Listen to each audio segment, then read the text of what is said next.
Yeah, so please furnish us your ID so that we confirm if that is you.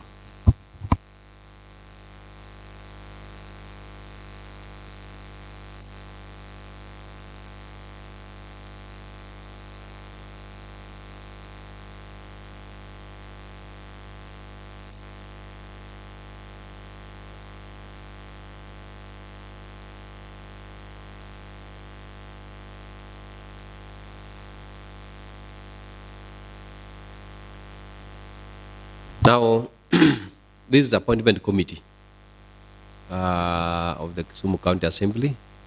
One of our roles is to vet the nominees by the governor. We are aware that you've been nominated to serve in the city board, and as a requirement, we'll take you through a vetting process. We want you to feel free. But before we proceed, it is a requirement that you must take an oath. And I will ask the clerk to help me in doing the same.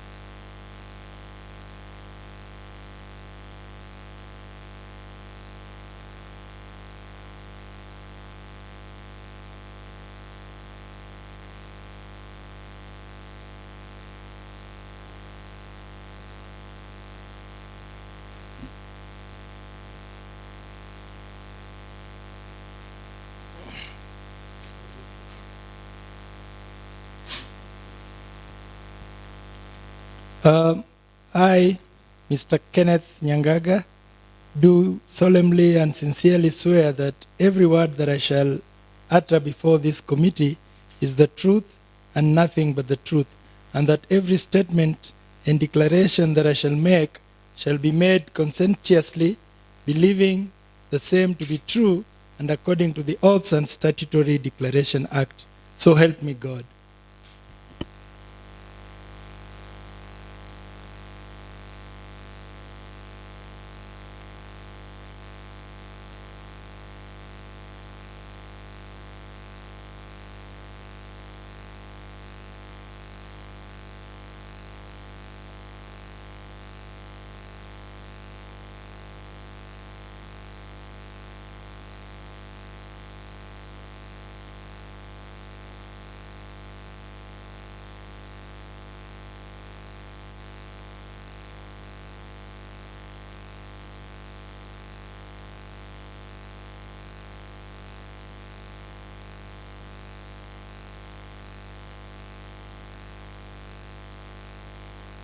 We have got a few housekeeping rules. Number one, in front of you is a pen and a book, and we'll be taking you through a number of questions. You can feel free to write down for ease of remembrance. Next to you is Sergeant Tam. If you want any assistance, just whisper to her. She'll be able to assist you. If you ask any question that you feel you don't want to answer, please just tell us to pass so that we maximize on the available time. Otherwise, feel free. I will start by doing introduction of the committee membership. Because of time, I'll do it. My name is Elisha Oraro, Speaker and the Chairperson of the Appointment Committee. Next to me is Angeline Ubonya, Clerk to the committee. And on my extreme left is Honorable Minerea Okombo, MCA Manyata B, and a member of the committee. Then we have Honorable Caren Odhiambo, MCA Kalanisha Rimoyo, member of the committee. We have Honorable Mumbawade, Deputy Leader of Majority, and MCA Southeast Nyakach, member of the committee. Next is Honorable Zachary Okoyo, the Central Kisumu Ward, member of committee. The next to Okoyo is a friend of the committee, Honorable Benson Adega, MCA Kajulu. On the extreme left there is Honorable Millicent Omoya, MCA Rata, North Seme, friend of the committee. Next to her is Honorable James Were, Nyalenda B, friend of the committee. Then we have the Chief Whip, Honorable Seth Kanga, MCA Market Pilimani, member of the committee. Next to him is Honorable Samuel Dede, MCA North Kisumu Ward and a friend of the committee. we now want to give you time to introduce yourself. But I'm going to prescribe how you're going to introduce yourself. I'll give you 3 minutes to introduce yourself. Tell us whom you are, your academic credentials, your past experience. But above all, tell us or prove to us that you satisfy the requirements of the Bad Urban Areas and Cities Act 2011 and its amendment of 2019 in regards to the position you've been nominated to serve in. And when you are doing that one, you will discuss how your educational qualifications and work experience would enable you to deliver as a member of the board. I'm 100% sure that 3 minutes is enough for you to do that. But in the meantime, as you do that, I need your original testimonials.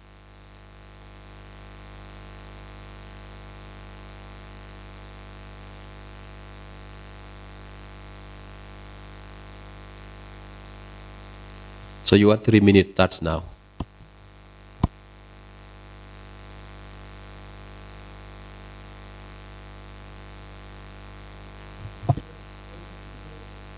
Yeah, sorry for that. You just press the button, want to speak, and when you are through, you just press the button again for it to be off. As you are speaking, you will be addressing the speaker or the chairperson of the committee.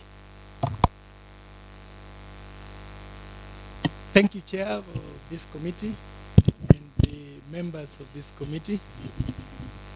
And members of this committee, it's my privilege to be here in front of you to be able to talk as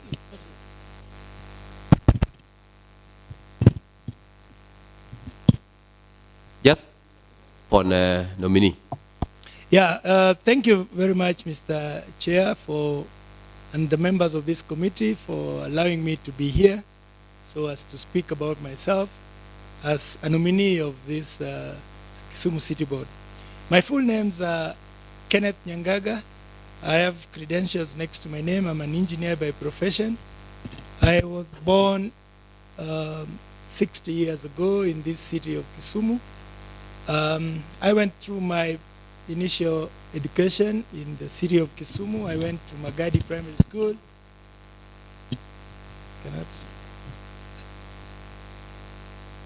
Am I not audible? Yes, I'm speaking. So I went through my early primary. I went to Magadi Primary School, went to a school called Shah, where I did my primary education. After which I went to high school in the Alliance High School. I did my 6 years in the Alliance High School. I did 4th form in 1978. I did the 6th form in 1980. After 6th form,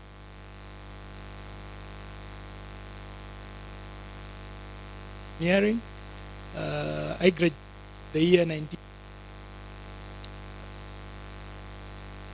by Kenya Pipeline Company as a junior electrical engineer, a position I held and through the various years until 1998, when I then moved to work elsewhere in Kenya Pipeline, also as a maintenance engineer.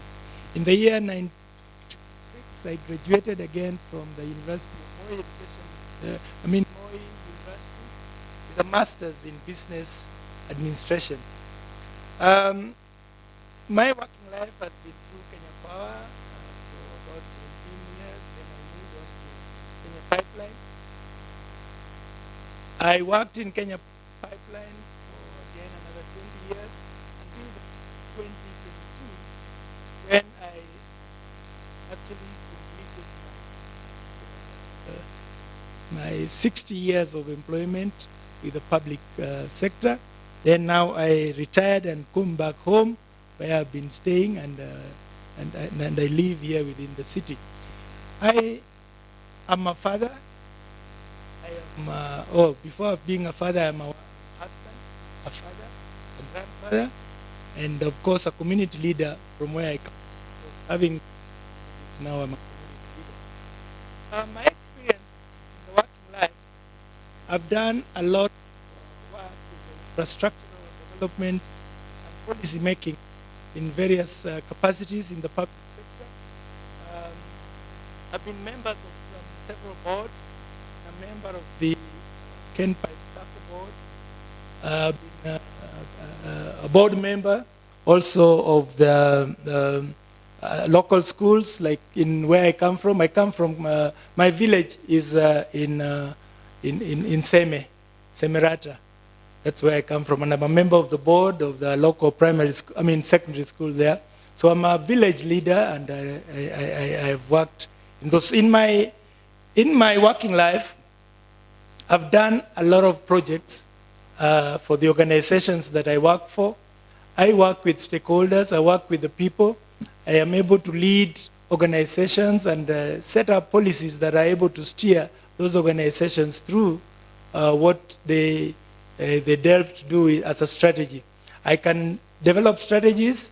I can steer projects from inceptions to completion. We can monitor. I'm able to prepare budgets that are conforming to what the organizations intend to do. So I believe the experience I've had as an engineer, the experience I've had in managing organizations, the experience I have in those deliberations and setting out policies, gives me an advantage and a position that I can be able to lead this our city of Kisumu, to be able to set out those priorities, and we be able to develop this city together with those elected leaders that are there in this. And I believe many of you are those leaders who are able to be together with me. Thank you so much with that introduction. So, Honorable Koyo.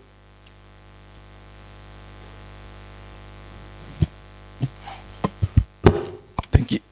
Thank you, Chair. Nominee, morning once more. Morning. All right. Having visited many cities, and particularly at the moment the city of Nairobi, to be precise, you have witnessed the issue of the traffic congestion, which is affecting urban mobility and economic productivity. When and if you are given this opportunity, what innovative and sustainable strategies will you propose to improve on this issue of the traffic jam to the county of Kisumu? And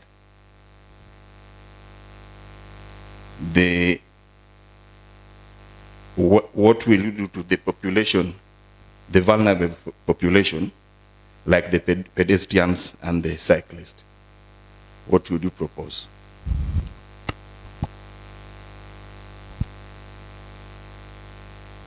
Can proceed? Okay. Now, what I know about cities is that we need, as Kisumu City, we need to move towards being a smart city. A smart city is really a city that is able to control its original activities, services activities, using digital process. What I've observed in our city here, which we could copy from other cities, is to be able to control our traffic using digital process, like, for example, street lights in the various roundabouts that we have. If you look at the roundabout, for example, at the Kisumu Boys there, I get very depressed that sometimes it gets so congested. And then we have some city askaris or some policemen trying to manually control it. So what I think we need to immediately embark on is to have digital controls of our traffic, all the way from the roundabouts in Kondele, in the Kisumu Boys, Nyamasaria. If we are able to control those street lights so that we are able to even determine how fast a vehicle would come from Kondele to even Milimani, that would be the first thing that I would want to engage in.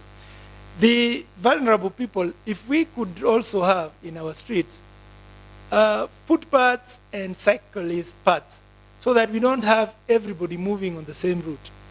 That really I'm sure we have started doing them in some places, but if we could be able to dedicate certain lanes for the pedestrians, certain lanes for the motorcyclists, because these are people who we really need in the city, that would be a very good idea, and I would encourage us that is the first step that we can be able to do to control traffic in this city. Honorable Mumba, I want you, when you are through, you just switch off your microphone. Oh, okay, sorry, thank you. Thank you, Chair. Ken, as the Kisumu, we have very many challenges in Kisumu. Amongst them, we have a large portion of population living without adequate housing, sanitation, and basic services. What strategies will you propose to address the challenges of informal settlements, and how will you ensure that any development efforts are inclusive, equitable, and do not lead to the displacement of vulnerable communities? Thank you very much. Now, the problem that all cities have is about informal settlement. Kisumu, as a city, has just as many informal settlements as we have in any other cities, like Manyata. I mean, the informal settlers like Manyata, Kondele, Milimani. I mean, what is it called, Nyalenda. Now, their basic problems are basically sanitation, poor sanitation, security, and housing. On security, one of the things that I've seen the county, the Kisumu City County have done is to make sure that these estates, these informal settlements are well lit. I've seen the high mast lights that have been put there, but occasionally these lights, we need to increase them. Occasionally these lights also don't work. And why don't they work? They don't work because some of them have been there, bills are accruing, and we are not able to pay those bills. One of the things then we would do, one of the things as an electrical engineer I would do, is that we would find ways of controlling the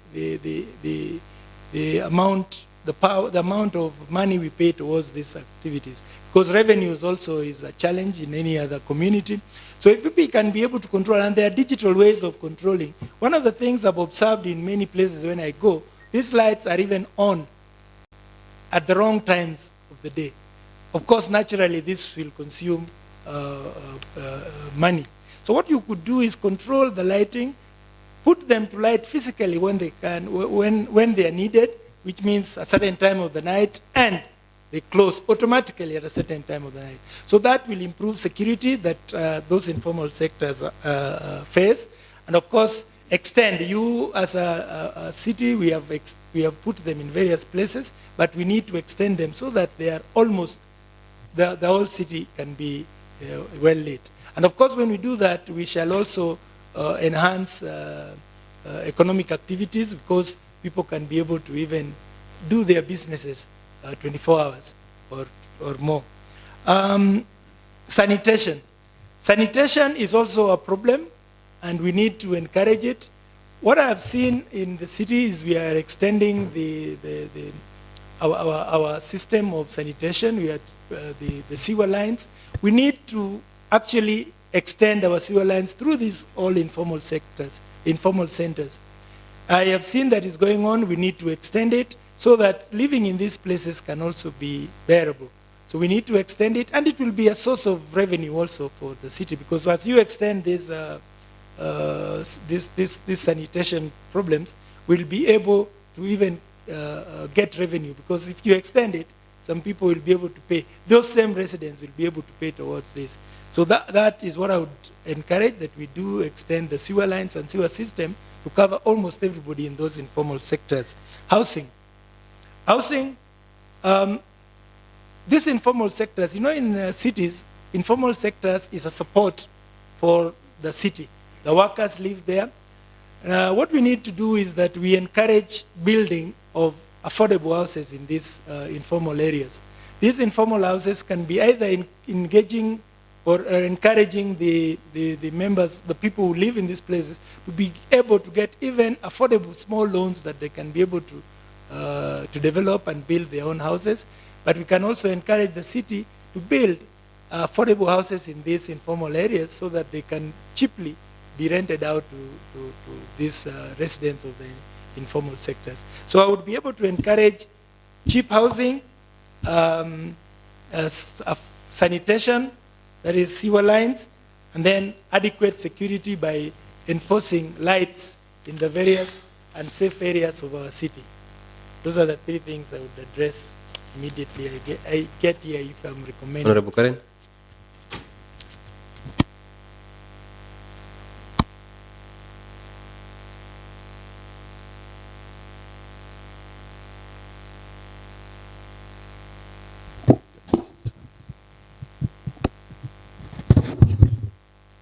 Thank you, Chair.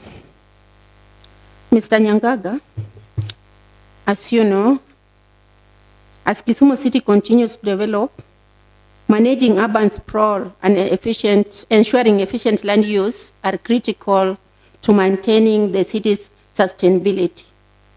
What land use policies and urban planning strategies will you advocate for to control urban sprawl, promote compact city development, and ensure that land is used efficiently and equitably?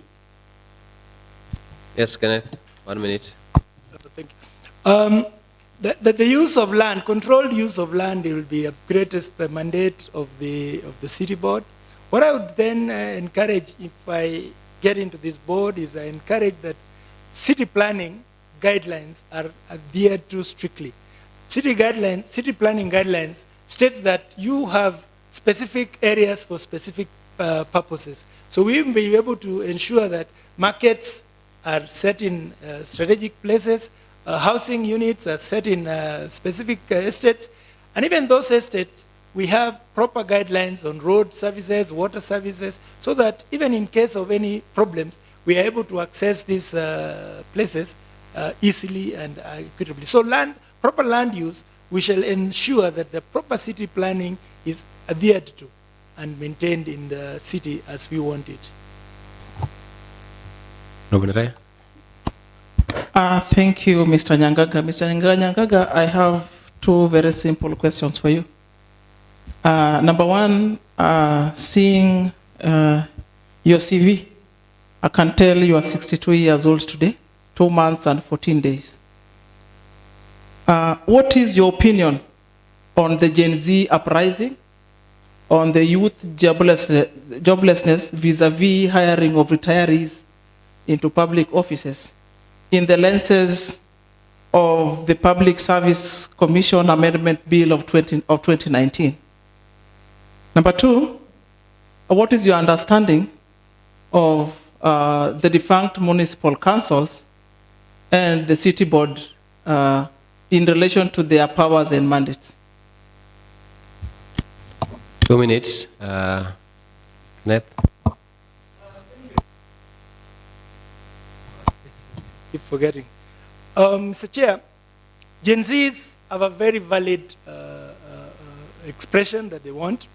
However, as we know, there's a role for everybody.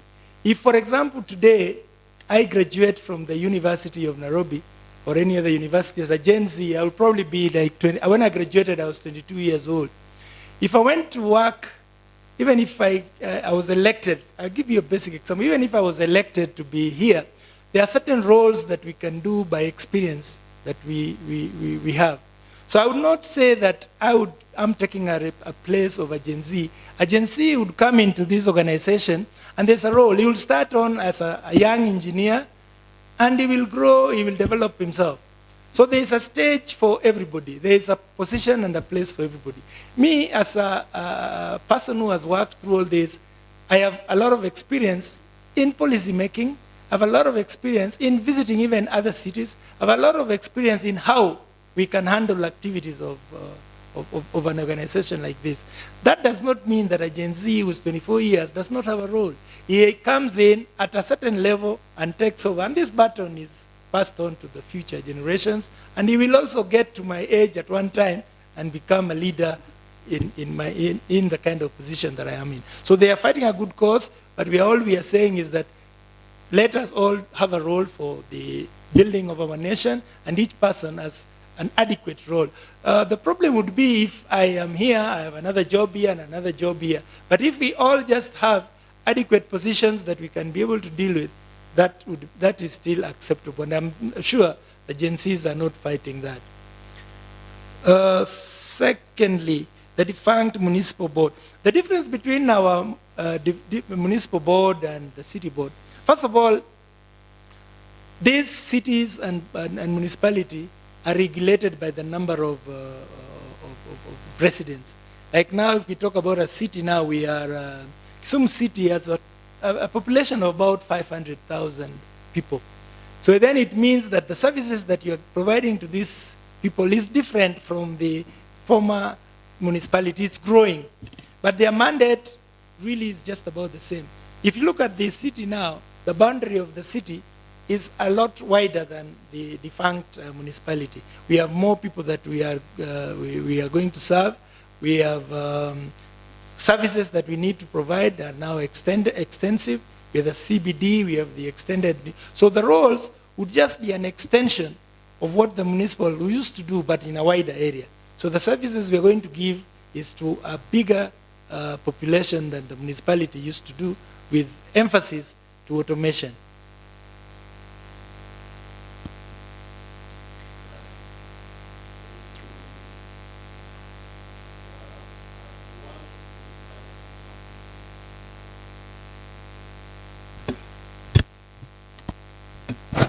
I don't thank you. Article 185 of the Constitution gives us a very critical instrument in governance called public participation.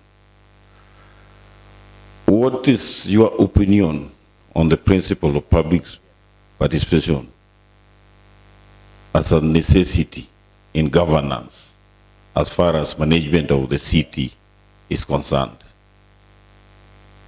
2 minutes. The principle of public participation is, first of all, is embedded in the Constitution, as you have said. So fulfilling it is fulfilling the Constitution as it should be. And public participation is about involving the citizens in what is going to affect their lives. So public participation, first of all, it is a necessity that must be done according to the Constitution. And the old school of top-down was that the leaders or the leaders would be able to determine what the citizens want. But now we are saying that public participation, you must involve the citizens so that you know the roles of the services that they require, so that as we make our decisions on how to develop the city, we take into consideration the requirements of the citizens. So the principle is just basic. It allows the ownership of these projects that we intend to take. So one of the main things that it does, it makes the public own any projects that we want to bring aboard. Secondly, it informs them, and they become part and parcel of this project. It informs them what the projects that we are introducing are all about, what are the advantages and disadvantages. So they become part and parcels of this whole project.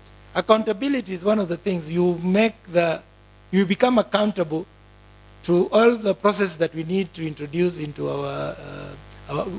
our citizens. So public participation is, above all, a democratic requirement. Any democratic process requires that you involve the people in what is going to affect their lives. So it is a necessity that democracy calls for. Thank you.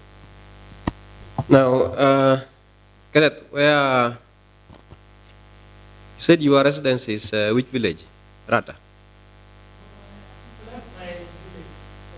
That's my village, but I live and do a lot of business in Kondele and Mayata area. That's where I was born and I live there. Okay. And what's your district?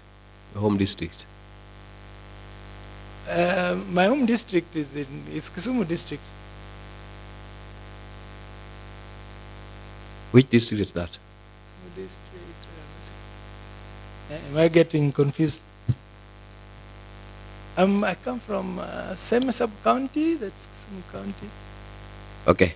Sorry, let's pass You that. come from Seme sub-county. Seme sub-county, yes. Equivalent of formerly we'll call it district by then. Okay. Yeah? It's our Seme sub-county, sir. Seme sub-county.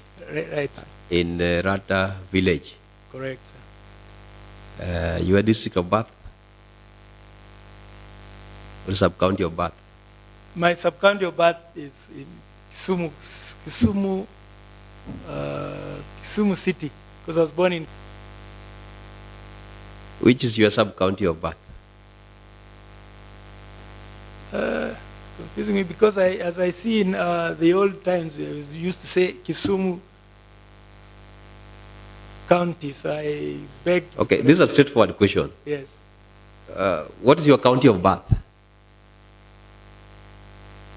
County of birth is Kisumu. What is your sub-county of birth? Seme. You sure? Your sub-county of birth is Seme. My sub-county, look, my home village is Seme. Now I'm asking your sub-county of birth. Sub-county of birth. I was born in Kondele, so I'm not even, I want to be guided where Yes, Kondele is. Huh? I'm asking a very straightforward question. By then, was Kisumu district. I'm sorry, I've not got the integrities. Because I'm looking at your ID, Yes. and I thought you'd just tell me what is in your ID. Kisumu district. That is not in what's in your ID. Are you sure that's what's in your ID as your district of birth? Kisumu district. I mean, I'm just asking this because if you don't know what is in your ID, and you present The greatest thing in that ID, which I'm sorry I remember most, is my ID number, but I'm sorry that Okay. I'm seeing let me tell you what is in your ID. Correct, sir. Your district of birth is Kisumu East. Then your home district is Kisumu West. Your division is Maseno. Your location is Otuenya. So your sub-location is Rata. I think you need to do something on this ID. Am I right? Yeah, there's a lot of confusion. I agree with you. Now, you showed interest and applied for the position of a board member. Switch off your microphone. Would you tell this panel which category did you apply for?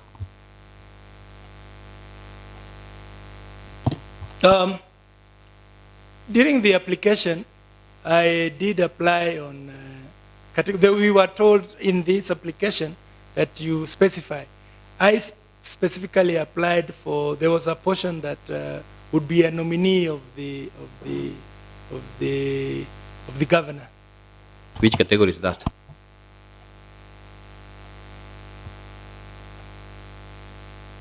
You were the one who did the application. Oh yes, I did. Which category did you apply for?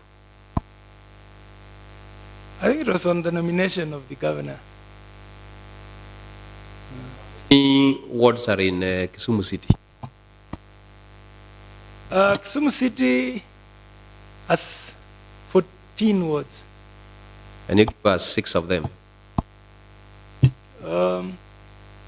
Milimani ward, Manyata ward, Migosi, Sharimoyo. I don't know how many those are. Milimani, Manyata, Migosi. Have I said Kaloleni? Kaloleni stroke Sharimoyo. Kolwa East. Kisumu Central, CBD, the CBD is Nyalenda. Nyalenda is one of them.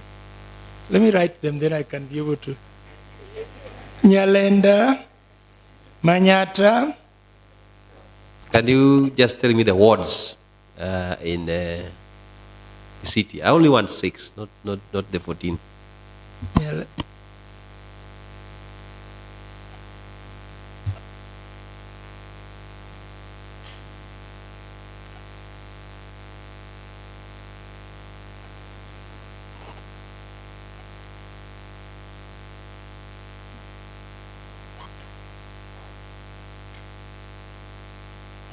Okay. So the first one I would say Milimani, Shaurimoyo, Nyalenda, Manyata, Migosi, Kondele. Those are 6. I think you've only managed 2. You've only managed 2 wards. But anyway, you will do your research. If the committee approves you, Okay. it's now upon you to know the wards that are within Kisumu city. Honorable members, is there any supplementary question?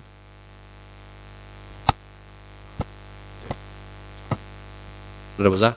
Thank you, Mr. Speaker. The nominee,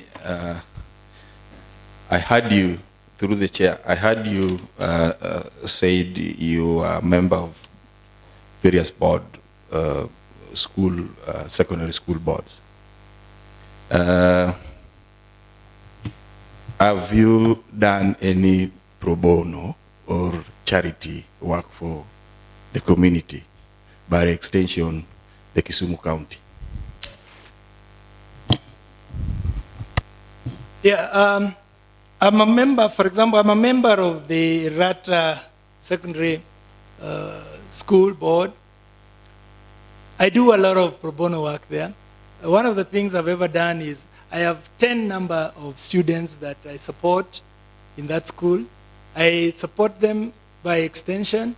I have reached out to friends, relatives, and I've taken about, there are 10, so there are 3 in Form 2, Form 3, and I make sure that I provide for their academic requirements, I provide for their social requirements, and so I have done that.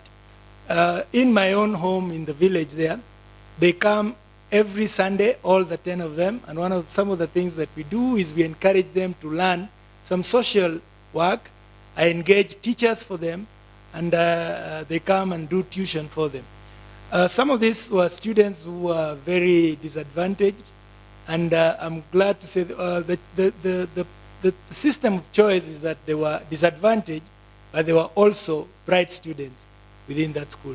I am glad to say that some of these students have shown a lot of improvement, and they are performing very, very well.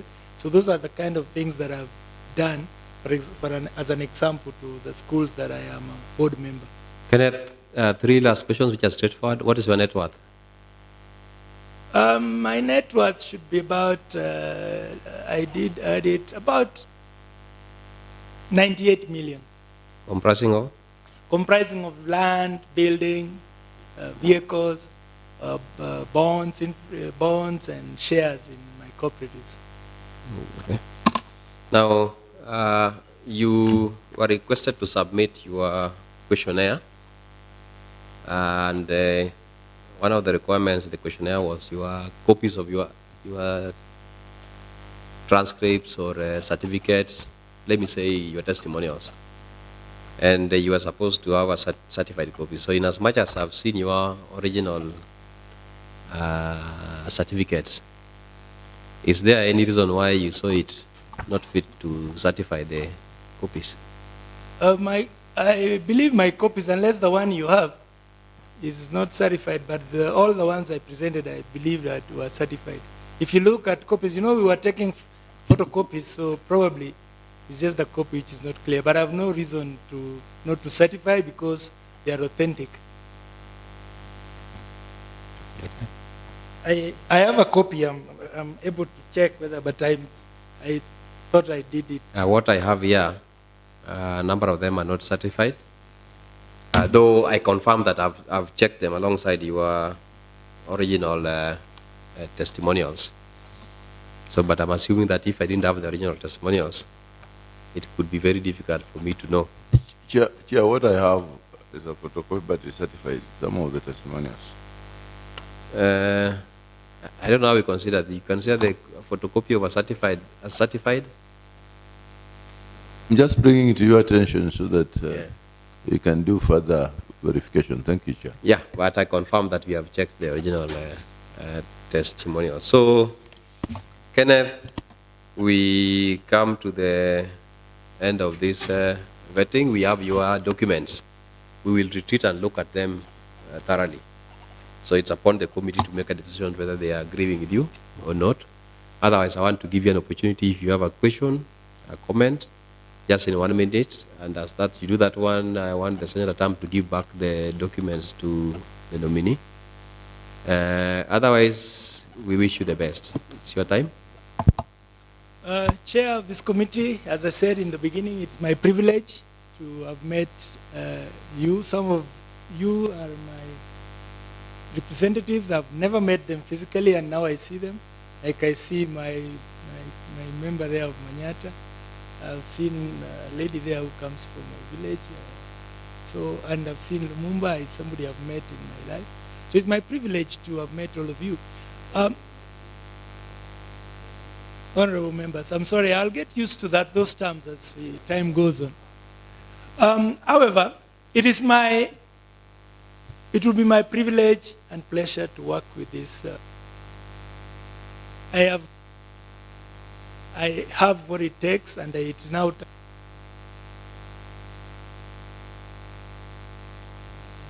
community like this one. So it will be my privilege, and I look forward to whatever you determine.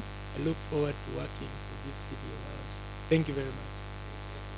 Sir, before you leave, otherwise, I wish you the best. Check if you have your ID. Yeah. Yes.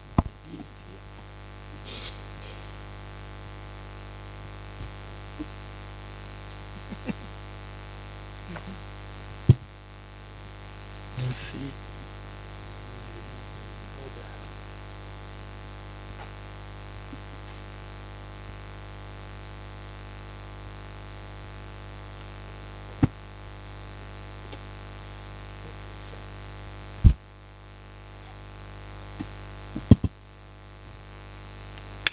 Okay, have a good day.